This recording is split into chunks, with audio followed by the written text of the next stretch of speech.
The moment you tell a narcissist where it hurts, you have handed them the map to everywhere they need to go next.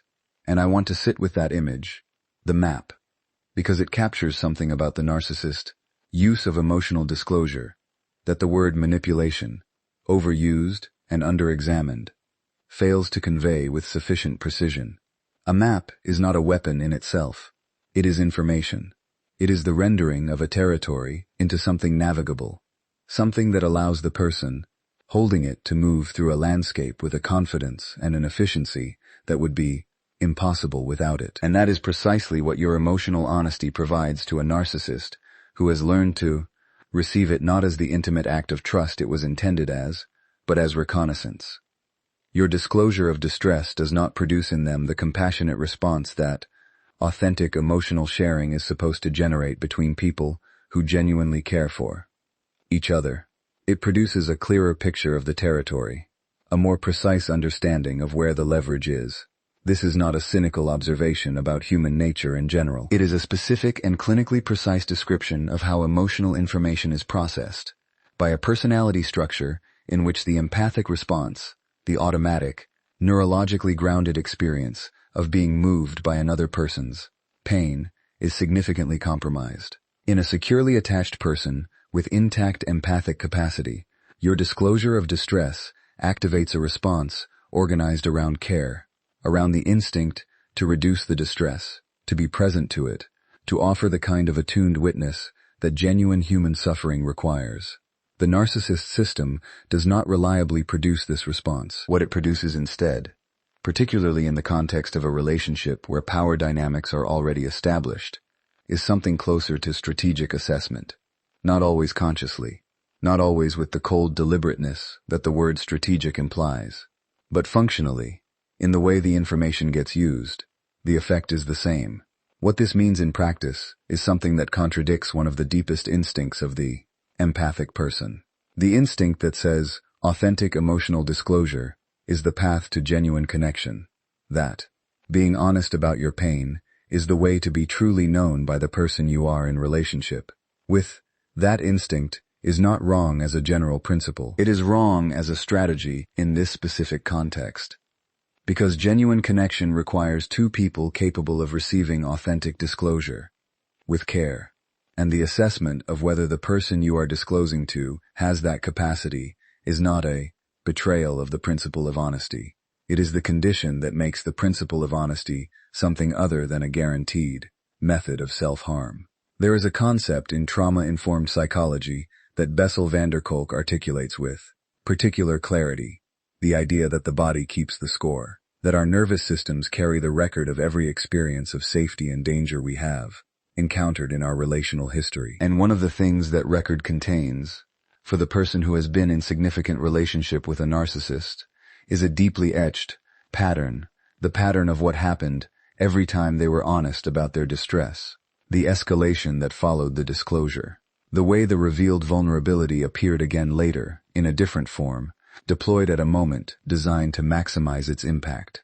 The slow, accumulating recognition that openness in this environment did not produce the safety that openness was supposed to produce.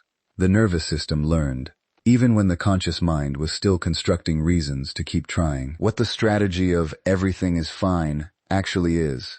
At its deepest level, is the conscious honoring of what the nervous system already knew, the alignment of the mind's behavior with the body's, accumulated wisdom about what this environment does with truth. Your pain is real. Your pain is valid. Your pain deserves to be witnessed and honored and healed, just not by the person who has been using it as a compass to find you. The narcissist entire system of control has one power source, and that power source is your visible caring about what they think of you. Pull that source and the system goes dark. Not immediately.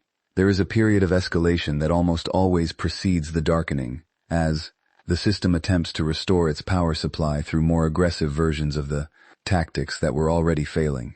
But structurally, functionally, at the level of the operating mechanism, a narcissist who is confronted with genuine indifference, or even a convincingly performed version of it, is a controlling system that has lost its energy source.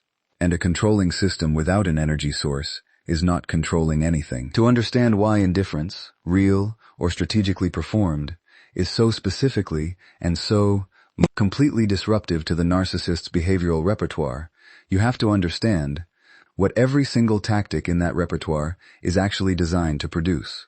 The criticism, the withdrawal of warmth, the triangulation, the sudden shift from coldness to apparent affection, the provocative comment delivered at exactly the moment when your defenses are lowest, all of it, beneath the surface variety of its forms, is reaching for one thing, a reaction, a visible, emotionally activated response that confirms two things simultaneously: that you care what they think, and that they have the power to affect your internal state through their external behavior. Every reaction you give, whether it is distress, defense, explanation, anger, or the desperate bid for reconnection that follows the withdrawal of their approval, feeds the same confirmation. You care. They have power. The system is working, and a system that is confirmed to be working has no incentive to change. The feedback loop is closed. The supply is replenished. The behavior that produced the reaction gets encoded as effective and gets filed for future use. Now consider what happens when the reaction doesn't come. Not the performed non-reaction of someone who is clearly suppressing a response, which is itself a form of reaction, visible in its effort and communicating the emotional activation it is attempting to conceal, but the genuine or genuinely convincing absence of investment, the calm that isn't effortful because it is coming from a place of actual interior movement, rather than the white-knuckling of someone who cares enormously and is pretending not to. When the narcissist, whose behavior lands in that kind of response, or apparent non-response, the feedback loop opens. The system sends out its signal and receives no confirmation, and in the absence of confirmation, the behavior that was designed to produce a reaction must be reassessed. There is a principle in Gabor Mate's understanding of addiction and compulsive behavior that applies here with striking precision. The idea that behaviors persist because they serve a function, and that they change only when the function is no longer being served. The narcissist's controlling behaviors are, in this framework, not different in kind from any other compulsive behavioral pattern. They are maintained by the reward they produce, and the reward they produce is your reaction. Remove the reward, and you have initiated the only process that has any realistic chance of modifying the behavior. Not because the narcissist has developed insight, not because they have been reached by your emotional appeals, but because the behavior is no longer producing what it was designed to produce. The deepest application of this, in my understanding of what drives human behavior, is not strategic at all. It is the organic result of genuine interior work, of doing the healing that makes the narcissist's opinion of you genuinely, rather than performatively, less central to your sense of yourself. That quality of authentic indifference, rooted not in coldness, but in the completed interior, work of building a self that no longer requires their assessment to stand, is not something that can be manufactured on demand, but it can be built, quietly, privately, in the interior space where the narcissist's voice has always been loudest, and where your own voice is finally, slowly, learning to be louder, the most sacred thing an empath can possess while still inside a narcissistic relationship is a plan they have never spoken aloud. And I want to be careful about how that lands, because the word sacred is doing specific work in that sentence that the word private or secret doesn't quite capture. Sacred implies something worthy of protection, something whose value is so real and so significant that the ordinary rules of disclosure don't apply to it. Not because the disclosure would be wrong, but because the thing being protected is too important to risk. The empath, who is quietly, consistently, without announcement or drama, building the traditions of their own freedom, building the financial independence, the external support network, the psychological clarity, the practical exit infrastructure, that genuine departure from a narcissistic relationship requires, that empath is engaged in something genuinely sacred. And sacred things, in the presence of someone who has demonstrated they will desecrate what they are given access to, must be protected from access. The narcissist's need to control the empath's future is not incidental to the dynamic. It is structural, because the empath's developing independence, their growing capacity to exist, to function, to build a life that doesn't pass through the narcissist approval or depend on the narcissist resources, represents, in the narcissist's relational calculus, the progressive erosion of leverage. Every step the empath takes toward self-sufficiency is a step away from the position of dependence that makes them controllable. And the narcissist, whose behavioral system is continuously scanning the relational environment for shifts in the power distribution, detects these steps with a sensitivity that is sometimes more accurate than the empath's own conscious awareness of the movement they are making. This is why the premature disclosure of plans, the honest, well-intentioned sharing of what the empath is building, what they are considering, what they are moving toward, is so consistently and so devastatingly costly. Not because honesty is wrong, but because what the empath experiences as the natural sharing of their inner life with a significant person, the narcissist experiences as intelligence about a developing threat. And intelligence about a developing threat gets acted upon. The job opportunity the empath mentioned gets subtly undermined. A comment about their qualifications planted at exactly the right moment. A logistical obstacle mysteriously appearing. A sudden intensification of the relationships. Demands that consumes precisely the time and energy the opportunity required. The friendship the empath was developing as part of their support network gets targeted. Concerns raised about that person's character. Wedges inserted with the precision of someone who understands that the empath's social isolation is one of their most important sources of leverage. The clinical literature on coercive control, developed most comprehensively by Evan Stark, whose work reframed domestic abuse as a pattern of liberty deprivation rather than a series of discrete incidents, documents this pattern with a thoroughness that is, once encountered, impossible to unsee. The controlling partner's surveillance of the targeted partners, developing independence, is not paranoia. It is strategy. It is the continuous monitoring of the conditions that make control possible, and the active disruption of any development that threatens those conditions. What protecting your plans actually requires, what the strategic silence around your developing freedom is actually in service of, is not merely the tactical advantage of surprise. It is the preservation of the psychological and practical resources that exit requires. Because leaving a narcissistic relationship, genuinely and safely, requires a level of preparation that most people underestimate. It requires financial resources accumulated outside the narcissist's awareness, support relationships built beyond the narcissist's sphere of influence, psychological clarity developed in private, through interior work conducted in the spaces the narcissist doesn't have access to. Your plan is not a secret you are keeping from them. It is a life you are building for yourself, and a life being built does not ask permission from the person it is being built away from. There is a kind of agreement that costs you nothing and buys you everything. And the empath, who has spent years fighting battles that were never going to be won, needs to learn to recognize it.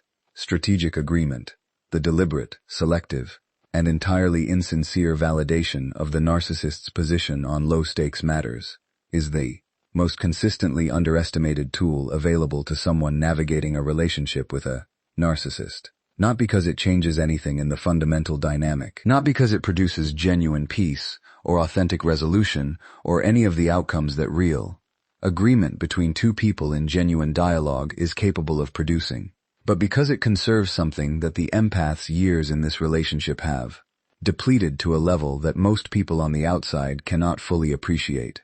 It conserves energy, and energy, for the person who is simultaneously managing the demands of a narcissistic relationship, doing the interior work of healing, and quietly building the conditions of their own freedom.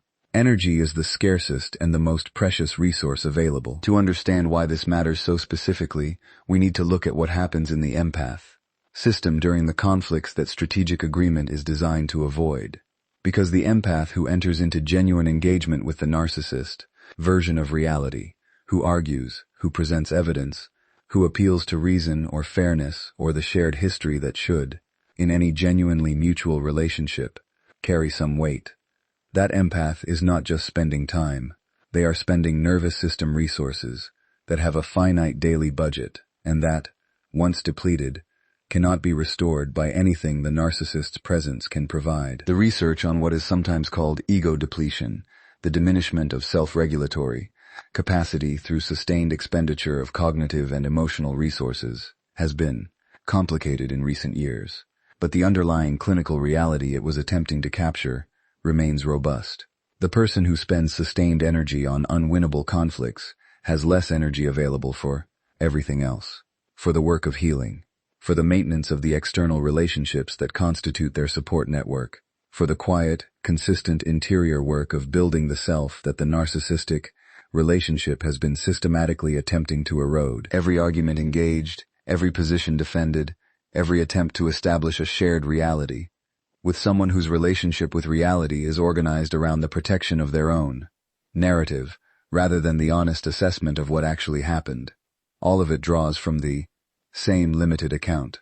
Strategic agreement withdraws from that account almost nothing. You're probably right, delivered with sufficient calm, with the absence of the barely concealed resentment that the narcissist's perception system is calibrated to detect, satisfies the narcissist's immediate need for validation on the point in question, while costing the empath, in terms of their actual psychological position on the matter, precisely nothing. Because the empath's private, interior relationship with their own truth is not altered by the words they chose to say in the management of an unwinnable moment. Their knowing what actually happened, their clear-eyed assessment of who is actually right, their internal relationship with their own perception, none of that is touched by the strategic concession.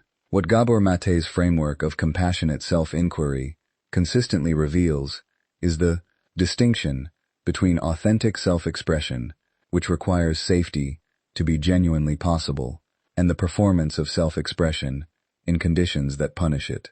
The empath who chooses strategic agreement in a low-stakes conflict with a narcissist is not betraying their authentic self. They are making a resource allocation decision that their authentic self, the one that needs energy for healing, for building, for becoming, depends upon. Save the energy for the battles that matter, the battle for your own freedom, the battle for your own healing, the battle for the version of yourself that exists on the other side of this.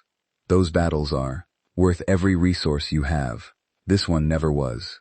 The most dangerous moment in leaving a narcissist is not the leaving. It is the moment they realize you are about to. And everything in this conversation, the protected emotional disclosure, the strategic indifference, the silent plan, the carefully managed agreement, has been building toward the understanding of why this specific moment requires the most careful, the most deliberate, and the most strategically precise management of everything the empath communicates about where they actually are in the process of their own departure.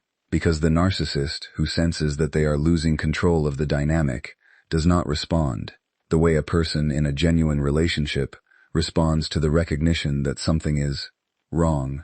They do not become reflective. They do not soften into the vulnerability that the perceived loss might, in a healthier person, produce. What they do is activate. And the activation of a narcissist who believes they are losing their primary source of supply is one of the most dangerous and least predictable behavioral states in the entire spectrum of narcissistic behavior. To understand why the maintenance of "I still need you" as a temporary, strategic, entirely instrumental communication is not manipulation in the ordinary moral sense, but rather a survival protocol with a specific and time-limited function, you have to understand what the alternative produces. The empath, who, in a moment of clarity or courage, or simply the exhaustion of sustained concealment, discloses the reality of their interior position, who tells the narcissist that they are done, that they have seen the pattern clearly, that they are building toward exit, that empath has, with the most honest intention imaginable, created conditions of significantly elevated risk, not in every case, but in enough cases, documented with enough consistency in the clinical and legal literature, on coercive control and intimate partner dynamics, that the pattern cannot be dismissed as exceptional. The narcissist's response to perceived abandonment draws from the deepest and most dysregulated layer of their psychological structure. Because abandonment, the loss of the primary supply relationship, the collapse of the external validation system that the narcissist's sense of self depends upon, reaches the wound that the entire personality structure was built to protect. The wound of the original relational failure, the early experience of a love that was conditional, or absent, or organized entirely around someone else's needs. And when that wound is activated at its deepest level, the behavioral response that emerges is not the calculated, strategic behavior of the narcissist in their ordinary operational mode. It is something rawer, less predictable, and considerably less safe. The strategy of maintaining the appearance of continued need is therefore not about deceiving the narcissist for the pleasure of deception. It is about managing the temperature of an environment that, at elevated temperatures, becomes genuinely hazardous. It is the deliberate, compassionate, yes, compassionate, because it reduces harm in the relational system even as it protects the person deploying it. Management of a transition that the empath cannot afford to make abruptly. It buys time. Specifically, it buys the time that genuine exit requires, the financial preparation, the support network activation, the legal consultation if necessary, the psychological readiness that is not the same as emotional readiness, and that cannot be rushed without cost. There is something in Mate's understanding of trauma and its expression that illuminates this, with particular clarity, the recognition that the most compassionate response to a traumatized system is rarely the most honest one in the immediate moment, that sometimes the deepest care for everyone involved, including yourself, requires holding a truth in private until the conditions exist for its disclosure to be survivable. You are not lying about needing them. You are protecting the space between where you are now and where you are finally, quietly, irreversibly, going. The empath who learns these strategies will almost certainly feel, at some point in the using of them, that they have become someone they don't recognize.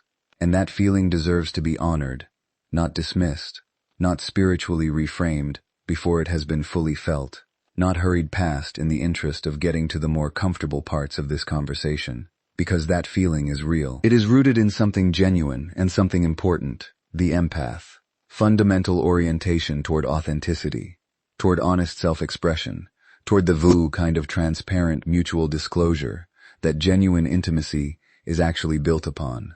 The person who is strategically managing what they reveal, who is performing indifference they don't fully feel, who is agreeing with assessments they privately know to be wrong, who is concealing plans that represent their most genuine and most urgent hopes, that person is doing something that conflicts, at a deep level, with who they actually are, and who they have always tried to be in relationship.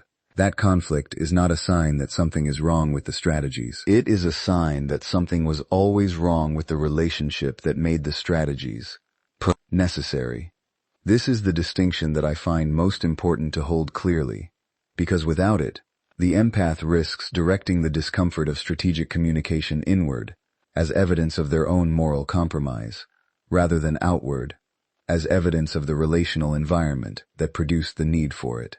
And misdirected discomfort is extraordinarily costly. It reinforces the narcissist's central narrative that the empath is the problem, and that their discomfort is a symptom of their own deficiency, that the difficulties of the relationship originate in the empath's inadequacy rather than in the fundamental incompatibility between the empath's need for genuine intimacy and the narcissist's structural inability to provide it. Let's look at the psychology of what actually produces the dissonance the empath feels when using these strategies, because it is more precise than simply the discomfort of being dishonest. What the empath is experiencing is something that psychologists call identity incongruence, the specific distress that arises when a person's behavior conflicts with their internalized sense of who they are. The empath's identity is organized, at a foundational level, around honesty, around care, around the authentic expression of their genuine self and relationship. Strategic concealment and managed disclosure violate that identity organization in ways that produce real psychological distress. This is not weakness. This is, paradoxically, evidence of integrity, the discomfort of a person whose value system is sufficiently developed to register the conflict between what they are doing and what they believe in. But here is what that discomfort is also registering. and beneath the surface of the identity incongruence. It is registering the full wrongness of a relational situation that made these strategies the bad, at least harmful, available option. A genuinely healthy relationship, one between two people, both capable of authentic mutual disclosure, both oriented toward genuine reciprocity, both possessing the psychological capacity to receive the other's truth with care. That relationship does not require any of this. The empath who is in a relationship with someone capable of genuine intimacy does not need to manage their emotional disclosure, does not need to perform indifference, does not need to conceal their plans or strategically agree with assessments they know to be false. The strategies are not just tools. They are, as I said earlier in this conversation, a diagnostic. They reveal the nature of the environment they are being used in with a precision that no amount of rationalization can obscure. In my clinical understanding of what people need to heal, what actually produces the restoration of the self that narcissistic relationships systematically attempt to dismantle, what I return to consistently is this. The path back to authenticity does not run through sustained inauthenticity. It runs through the exit from the environment that made inauthenticity necessary. These strategies are not your destination. They are the bridge between the life that required them and the life where you will never need them again. The most expensive lie in a narcissistic relationship was never the one you told them. It was the one you kept telling yourself. And we arrive here, at this final point, at the closing of everything this conversation has been building toward, having examined 5 strategies for navigating the specific and genuinely dangerous environment of a relationship with a narcissist, strategies that are real, that are necessary, that deserve to be taken seriously rather than dismissed by anyone who has never had to survive the particular kind of relational harm that makes them necessary. But underneath all of those strategies, beneath all of the tactical precision and the strong behavioral management and the careful navigation of a dynamic that was never supposed to require this much navigation, there is a lie that none of those strategies addresses. A lie that is older than any of the 5 we discussed, more costly than all of them combined. And unlike those 5, which are temporary tools in service of eventual freedom, this lie has no exit built into it. It simply perpetuates. It simply extends. It simply continues to cost, indefinitely and compoundingly, for as long as it remains in place.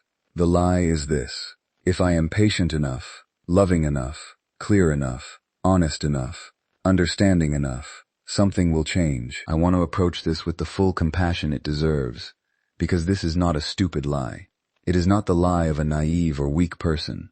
It is the lie of someone whose capacity for love is so genuinely profound, whose belief in the possibility of human change and human growth is so deeply rooted, whose experience of the world has been organized around the principle that genuine care, consistently offered, eventually reaches even the most defended and damaged person. That, abandoning the lie feels not like clarity, but like the abandonment of everything they most fundamentally believe about what love is capable of. And here is where I need to be the most honest I have been in this entire conversation. That belief in the transformative power of genuine love, in the capacity of human beings to grow and change and become capable of what they were previously incapable of, is not wrong as a general principle. I have spent decades working at the intersection of trauma, addiction, and human development, and what I have seen consistently is that people can change, that the most damaged and defended and apparently unreachable human beings can, under the right conditions, with the right support, with sufficient motivation that is genuinely internal rather than externally imposed, can access dimensions of their own humanity that seemed permanently foreclosed. But, and this is the but, that changes everything. Change in a narcissistic personality structure requires one condition that the empath, sustained love, and sustained patience cannot provide. It requires the narcissist to want it, not to perform wanting it, not to deploy the language of wanting it in the service of retaining the empath's continued investment, but to genuinely, at the level of their actual behavioral choices and their actual relationship with the consequences of those choices, decide that who they currently are is insufficient and that the work of becoming something different is worth the price it requires. That decision cannot be produced by your love. It cannot be produced by your patience. It cannot be produced by your forgiveness or your understanding or your sustained refusal to give up on the person you believed they could be. It can only be produced by them, from within, in the presence of consequences that your loving management of the dynamic has, with the most generous of intentions, been consistently preventing them from fully experiencing. You were not wrong to believe in them. You were not wrong to love them with everything you had. You were simply loving someone who had not yet decided to love themselves enough to become someone worthy of what you were offering. And that decision was never yours to make for them. It was always, only, heartbreakingly, theirs.